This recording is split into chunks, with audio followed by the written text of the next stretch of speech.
बिस्मिल्लाहिर्रहमानिर्रहीम। अस्सलाम वालेकुम नाजरीन, मैं अहमद फ़वाद हूँ और आप मेरा यूट्यूब चैनल देख रहे हैं। नाजरीन, बड़ी खबर और ब्रेकिंग न्यूज़ के साथ आज के व्लॉग में आपकी खिदमत में हाजिर हुआ हूँ। चीफ जस्टिस कादी फ़ायज़ ईसा साहब के हवाले से दो हैरानकुन दावे सामने आए हैं। दावा ये है कि जो फैसल वावडा की प्रेस कॉन्फ्रेंस पर अज खुद नोटिस लिया गया चीफ जस्टिस कादी फ़ायज़ ईसा की जानिब से, ये असल में अज खुद नोटिस नहीं बल्कि उनको बचाने के लिए है किसी और से। मामला क्या है, ये दो हैरानकुन दावे क्या हैं, आपके साथ में शेयर करूंगा एक्सक्लूसिवली। दूसरे नंबर पर नाजरीन, चीफ जस्टिस आमिर फ़ारूक साहब के हवाले से भी एक बड़ी खबर है। इमरान खान के अगेंस्ट एक केस था टेरियान वाइट वाला, जिसे नाकाबिल समात करार दिया गया था इस्लामाबाद हाई कोर्ट के दो जजेस की जानिब से, लेकिन चीफ जस्टिस आमिर फ़ारूक साहब ने बेंच ही तहलील कर दिया था। और ये वो रीज़न थी जहाँ से अदलिया के अंदर जो दराड़ या टकराव है उसका आगाज़ हुआ था इस केस से। और इस केस से ही चीफ जस्टिस आमिर फ़ारूक साहब जो हैं उनके ऊपर सवालिया निशान उठना शुरू हुए थे। ये केस दोबारा फिक्स हो चुका है और चीफ जस्टिस आमिर फ़ारूक साहब की बेंच से छुट्टी हो चुकी है।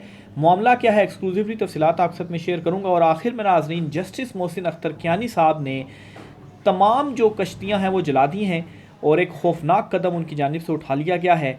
और ये कदम ये बताता है कि एनफ इज़ एनफ, अब कोई दूसरी सूरत नहीं है। कुछ तफसीलात इस वाले से भी आज की व्लॉग में आपके साथ में शेयर करूँगा। सबसे पहले तो नाज़रीन आगाज़ करता हूँ व्लॉग का। जो खबर है, इमरान खान साहब के अगेंस्ट जो केस था टेरियान केस, वो 1 साल के बाद समात के लिए मुकर्रर हो चुका है। इसका थोड़ा सा बैकग्राउंड केस को समझने के लिए, तफसीलात को समझने के लिए आपको बताता चलूँ। ये केस इमरान खान साहब के अगेंस्ट जब इस्लामाबाद हाई कोर्ट में आया था तो 3 रुकनी बेंच बनाया गया था, जिसकी सरबराही चीफ जस्टिस आमिर फ़ारूक साहब कर रहे थे। जस्टिस मोहसिन अख्तर कियानी साहब इस बेंच में मौजूद थे और जस्टिस अरबाब मोहम्मद ताहिर जो थे वो भी इस बेंच में मौजूद थे। केस चला, दलाइल दिए गए, केस सुना गया तीनों जजेस की जानिब से, फैसला महफूज किया गया। फैसला महफूज किए जाने के बाद चीफ जस्टिस आमिर फ़ारूक साहब जो हैं, पहले उन्होंने चूँकि अदालती प्रोसीजर ही होता है कि जो सीनियर जज होता है पहले वो फैसला अपना तहरीर कर लेता है, फिर उसके बाद सीनियरिटी के हिसाब से दीगर जजेस के पास फैसला जाता है। अगर वो उस फैसले से इख्तलाफ रखते हैं तो वो अपना फैसला लिख देते हैं, अगर वो इख्तलाफ नहीं रखते तो उसी के ऊपर सिग्नेचर कर देते हैं। तो चीफ जस्टिस आमिर फ़ारूक साहब ने फैसला लिखा और इस फैसले के अंदर चीफ जस्टिस साहब ने काबिल समात करार दे दिया इमरान खान के अगेंस्ट ये केस। लेकिन जब ये फ़ाइल गई चीफ जस्टिस मोहसिन अख्तर कियानी और फिर जस्टिस अरबाब मोहम्मद ताहिर के पास, तो इन दोनों जजेस की जानिब से चीफ जस्टिस आमिर फ़ारूक साहब के इस फैसले से इख्तलाफ किया गया और दोनों जजेस ने इन दरखास्तों को नाकाबिल समात करार दिया अपने फ़ैसले में। और अपना फ़ैसला तहरीर करने के बाद ये वापस फ़ाइल चली गई चीफ जस्टिस आमिर फ़ारूक साहब के पास। अब होना ये चाहिए था कि चीफ जस्टिस आमिर फ़ारूक साहब इस फैसले को पब्लिक करते, अनाउंस करते, और 2-1 से फैसला ये आ चुका था और इमरान खान के अगेंस्ट ये दरखास्तें नाकाबिल समात थी। लेकिन चीफ जस्टिस आमिर फ़ारूक साहब की जानिब से फ़ैसला अनाउंस नहीं किया गया। इवन के जजेस ने ये भी बाखबर हल्कों का दावा है कि चीफ साहब से ये कहा लेटर के थ्रू या जो भी प्रोसीजर होता है कि ये फ़ैसला आप अब अनाउंस कर दें, लेकिन अनाउंस नहीं किया गया। तो फिर क्या हुआ, इस्लामाबाद हाई कोर्ट की वेबसाइट पर जो 2 जजेस जस्टिस मोहसिन अख्तर कियानी और बाब मोहम्मद ताहिर साहब का जो फ़ैसला था वो अपलोड हो गया और वहाँ पर इमरान खान के अगेंस्ट ये दरखास्तें नाकाबिल समात हुई।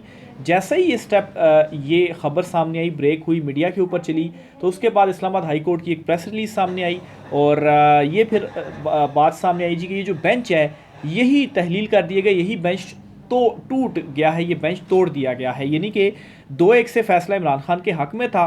तो चीफ साहब ने बजाय इसको सुनाने के उन्होंने क्या किया जी कि बेंच ही तोड़ दिया और अब ये नया बेंच केस सुनेगा, इसलिए ये जो फैसला वो इम्प्लीमेंट नहीं होता। तो यही वो असल मुद्दा था जहाँ से अदलिया के अंदर एक दरार कहें या तकरार कहें वो स्टार्ट हुई, आगाज़ हुई। और चीफ जस्टिस आमिर फ़ारूक साहब के ऊपर ये पहला मामला था, उनके ऊपर जो सवालिया निशान है वो लगा कि ये आखिर उनकी जानिब से क्या कदम उठाया गया। अब 1 साल के बाद क्या होता है जी, इमरान खान के अगेंस्ट यही केस समात के लिए मुकर्रर हो जाता है और इस मरतबा जो बेंच है वो थोड़ा सा मुख्तलिफ बनाया जाता है जी। बेंच में कौन कौन शामिल हैं? एक तो चीफ जस्टिस आमिर फ़ारूक साहब खुद इस बेंच में शामिल नहीं हैं। जस्टिस तारिक महमूद जहांगीरी ये सरबराही करेंगे इस बेंच की।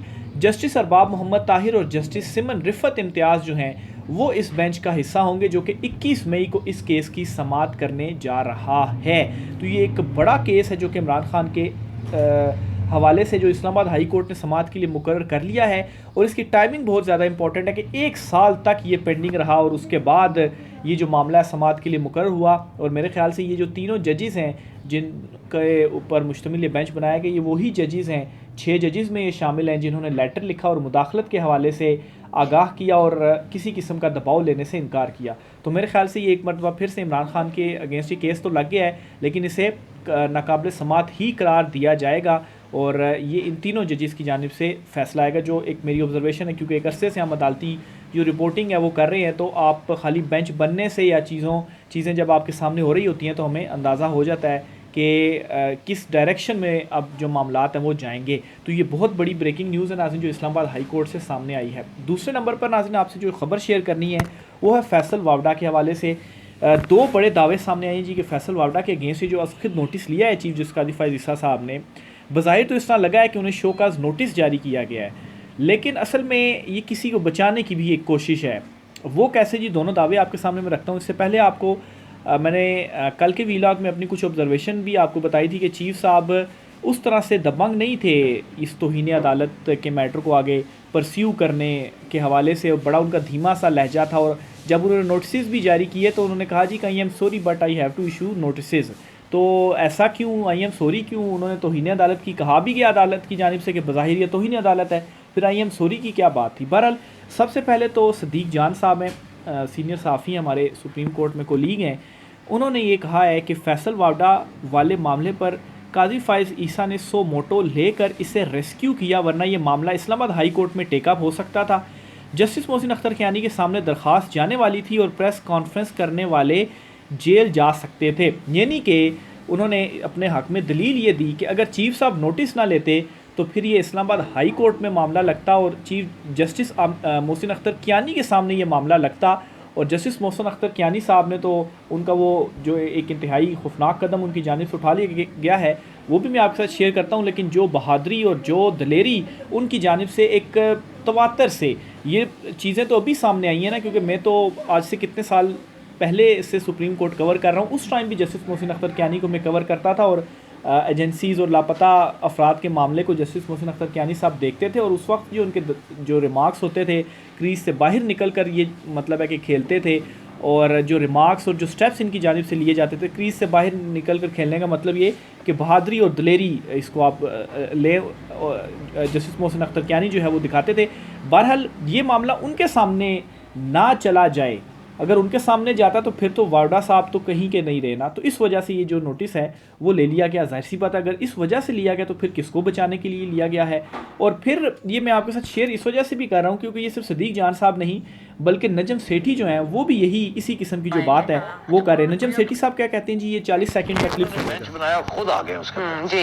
ये तवक्को नहीं थी कि खुद आएंगे, क्योंकि लगता है ऐसे था कि जिस जज के खिलाफ बातें हो रही हैं जी वो बुलाएगा, वो आएंगे। हाँ। अच्छा, उन्होंने प्रीएम्प्ट कर दिया कि वो बाबर सत्तार ना किसी और को बुला ले, कियानी साहब ना किसी और को बुला ले, अच्छा। अतर ना किसी और को बुला ले। अच्छा। और ये आजकल जिस मूड में है कुछ कर वर न दे। हाँ। फिर ये जैसे कहते हैं ना कि वो लाल लाइन जो है वो क्रॉस हो जाएगी, फिर उसके बाद एस्टैब्लिशमेंट हेड बैक करेगी। अभी तो लोग ये कह रहे हैं ना कि एस्टैब्लिशमेंट की बी टीम आ गई है जुडिशरी के साथ, तो कल को एस्टैब्लिशमेंट की ए टीम आ गई तो क्या होगा? अब अल्लाह रहम करे, अगर ये बी टीम ये कर रही है तो ए टीम क्या करेगी? ये उन्होंने बेंच बनाया, खुद आ गए।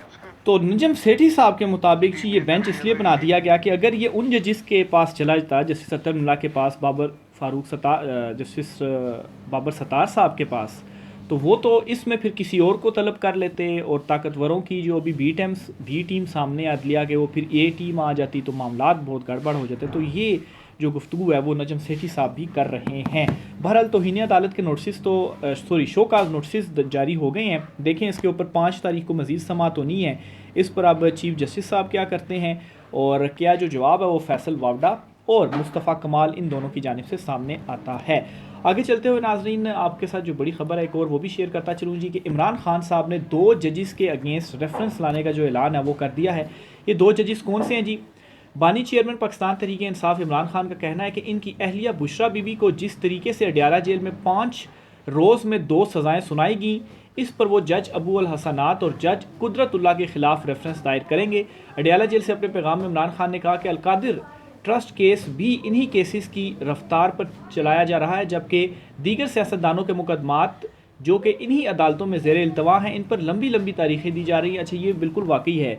एक तरफ इमरान खान साहब के तोशा खाना का जो केस था, उस पर तो धड़ाधड़ फैसले भी आ रहे हैं और एक ही केस में 3-4 केसेस दायर हो रहे हैं, और दूसरी तरफ आसिफ जरदारी, नवाज शरीफ, यूसुफ गिलानी, ये तो इमरान खान के दौर से पहले के जो मुकदमे हैं वो अदालतों में चल रहे हैं और उस पर लंबी लंबी तारीखें डाली जा रही हैं और कोई उनको सज़ाएं उसमें नहीं दी जा रही।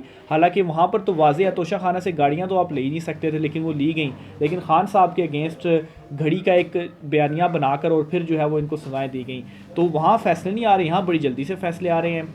अच्छा जी, उन्होंने मज़ीद कहा कि इसके बरक्स हमारे ख़िलाफ़ केसेस एक हफ़्ते में 3-3, 4-4 पेशियाँ लगाई जा रही हैं। हम चाहते हैं कि हमारे ट्रायल की कार्रवाई नॉर्मल अंदाज में आगे बढ़ाई जाए। तो बहरहाल 2 जजेज़ हैं जी, जज अबू अल हसनात और जज कुदरतुल्लाह, इनके अगेंस्ट रेफरेंस लाने का इमरान खान साहब ने ऐलान कर दिया है और हिदायत जारी कर दी है। देखिए इनके अगेंस्ट जो रेफरेंस है वो कब आता है।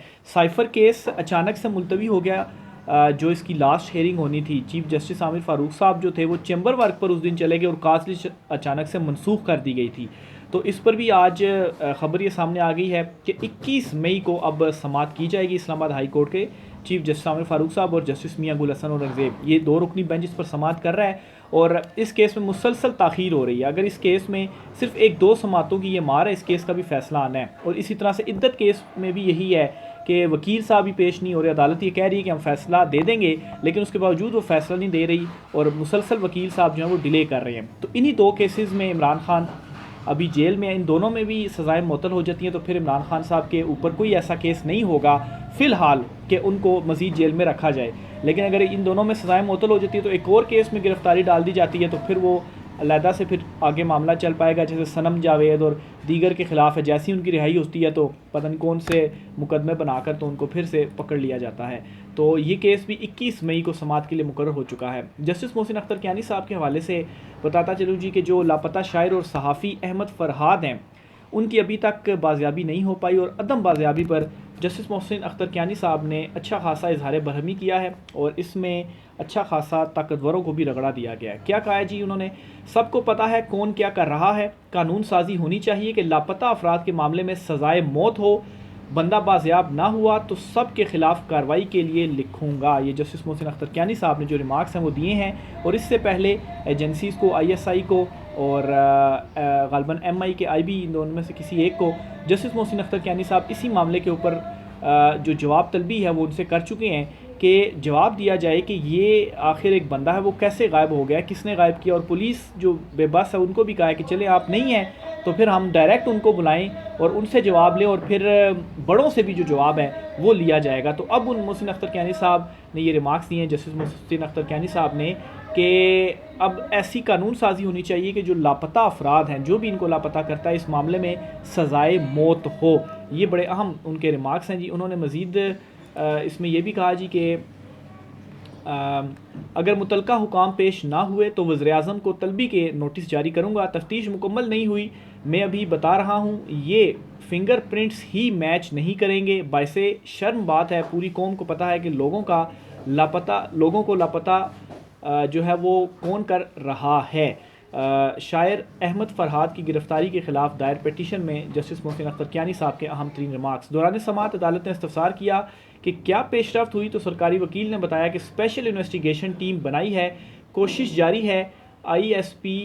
SSP ऑपरेशंस ने कहा कि मैं लापता फ़र्द की अहलिया से मिला हूँ, जहाँ तक मुझे पता चला है घर के बाहर से इनको उठाया गया। हमने 15 गाड़ियों की फुटेजेस ली हैं, गाड़ियों के नंबर रात होने की वजह से पढ़े नहीं जा रहे। यानी कि आप ये अंदाज़ा करें कि जो पुलिस है उसने अभी तक ये तफ्तीश की है जी कि वो घर के बाहर से लापता हुए हैं और बाकी उनको कुछ भी नहीं पता, और वो भी अहलिया से गुफ्तगू करके उन्होंने उनको बताया। यानी कि कोई तफ्तीश हुई नहीं है इस केस में।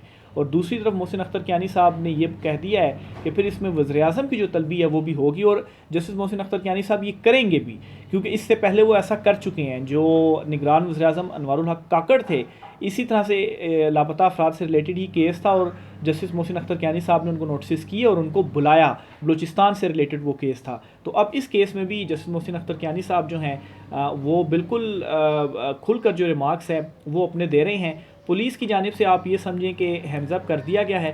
बहरहाल देखेंगे मज़ीद इस केस को आगे किस तरह से जस्टिस मोहसिन अख्तर क्यारी साहब जो हैं वो परस्यू करते हैं। बहरहाल जो उनके रिमार्क्स हैं वो तो साफ साफ यही कह रहे हैं कि अब ये चीज़ें बंद होंगी, अब ये चीज़ें ऐसे नहीं चलेंगी। राय का इज़हार कीजिएगा। आज के व्लॉग से इतना ही, इजाज़त दीजिए। अल्लाह हाफ़िज़।